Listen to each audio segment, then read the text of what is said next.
Ah, durka durka durka. Welcome, my friends, to another shitty review of a knife you have never heard of. The Ruike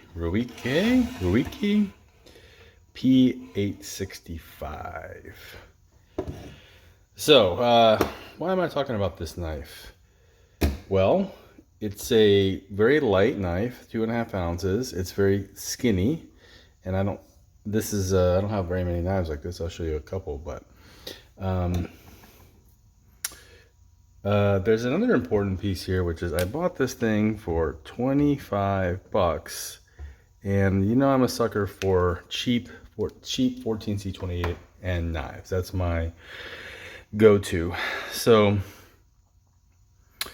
I don't think I've ever bought a knife this cheap in 14C28N. This is abnormally, usually I think you need to be at least $30 for that. This knife, by the way, is more expensive over at Blade HQ right now, 45 bucks. And this is August 2024.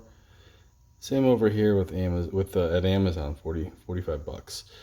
So Atlantic knife, 28 bucks. And then you can use the there's a code,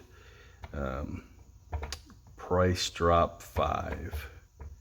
Price drop 5 for 5%. So then free shipping, and you're looking at 25 bucks for a 14C28N knife. This is definitely where you'd buy it from, Atlantic knife. Now, just show you a little bit more bead blast.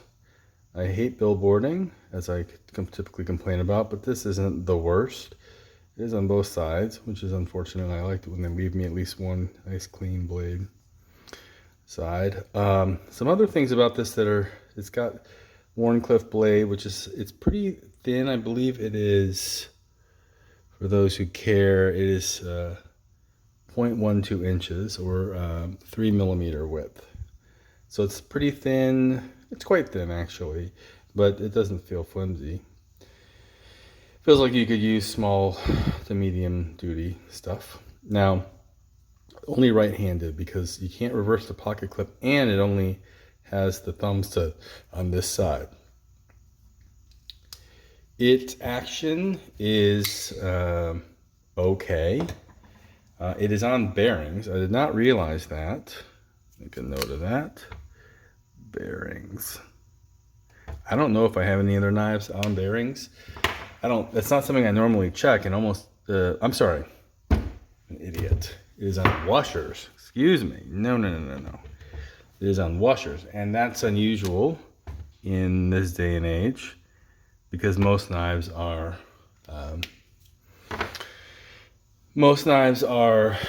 coming out with cage bearings. So it's on washers.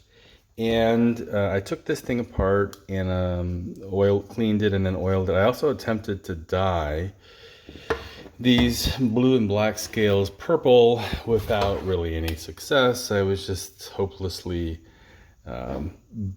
boiling this thing in a pot of red dye for hours. Didn't work. Maybe it looks a little purple. I mean, not really. It really didn't work. I think it's kind of ugly. That's why I tried to dye it. The blade shape itself I like. I like the bead blast finish. The clip is fine. I don't like it when there's billboarding on the clip. But these are all kind of small complaints, because overall I do like the knife. Came pretty sharp, not the sharpest. I haven't sharpened it.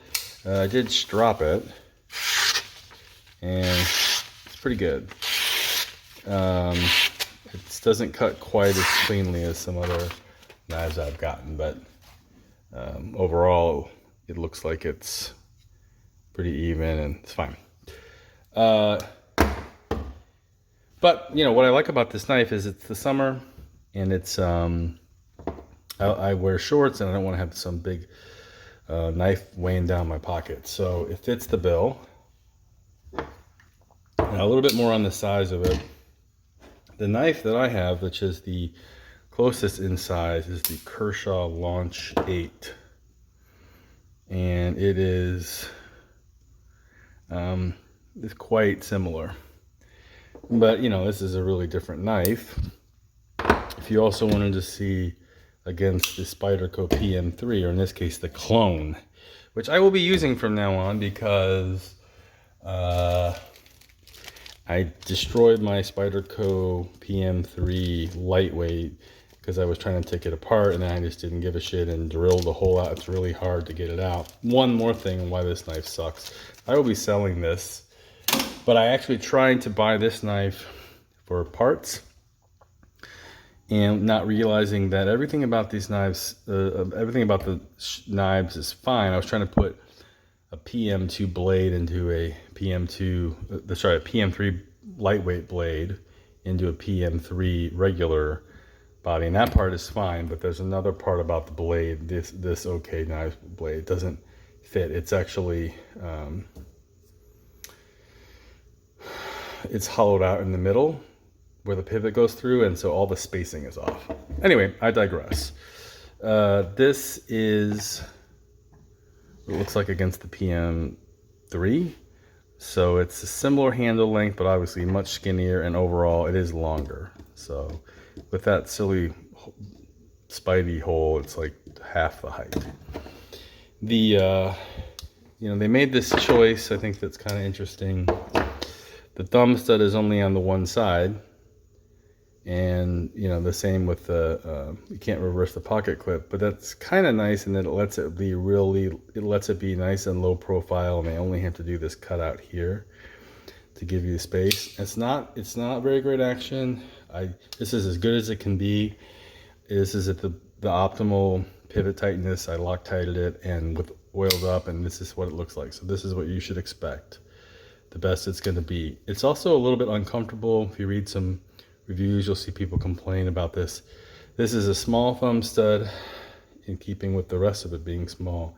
It's pretty tight up against the scale here, and it's a little bit small, and so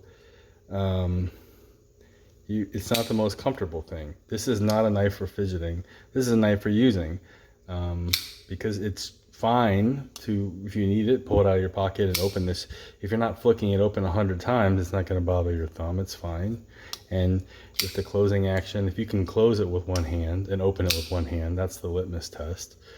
Even if it's not the most wonderfully buttery smooth thing. So it passes all those tests for me.